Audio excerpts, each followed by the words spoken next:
জীৱনৰ বাটত সদায় আগবাঢ়ি যাব লাগিব। পাছলৈ ঘূৰি চোৱাৰ কোনো প্ৰয়োজন নাই।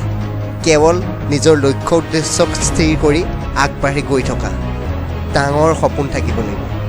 আৰু সেই সপোনক বাস্তৱত ৰূপায়িত কৰিবৰ বাবে দিন ৰাত এক কৰি কষ্ট কৰিব লাগিব।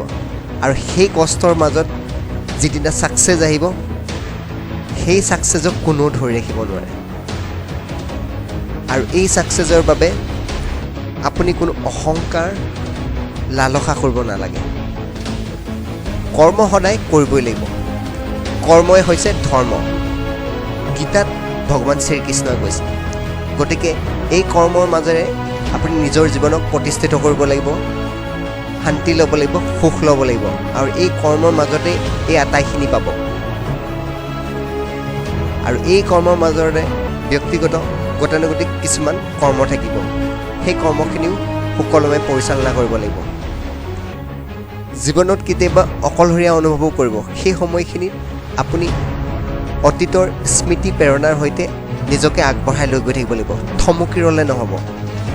আৰু এদিন সেই ছাকচেছটো এচিভ কৰিব। ছাকচেছ আচলতে সকলোকে লৈ আগবঢ়া এক পদক্ষেপ।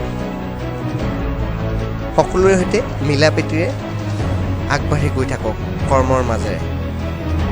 আৰু দেখিব এদিন আপুনি আকাশ চুইছে। আৰু তাৰ মাজতে আপোনাৰ সকলোতকৈ ইম্পৰ্টেণ্ট যি আপোনাক এই জীৱনটো দিলে, যি আপোনাৰ নিজৰ মাতৃ আৰু পিতৃ, তেওঁলোকৰ সদায় মৰম চেনেহ সেৱা কৰি ৰাখিব। তেওঁলোকৰ আশীৰ্বাদ সদায় আপোনাৰ মূৰত থাকিব। আৰু তেওঁলোকৰ আশীৰ্বাদ যদি আপোনালোকৰ মূৰত থাকে, ভগৱানেও আপোনাক সহায় কৰিব। মাক দেউতাকৰ আশীৰ্বাদে আপোনাক জীৱনত সাফল্য আনি দিব। আৰু সেই সাফল্য দেখি মা দেউতাও বহুত সুখী হ'ব।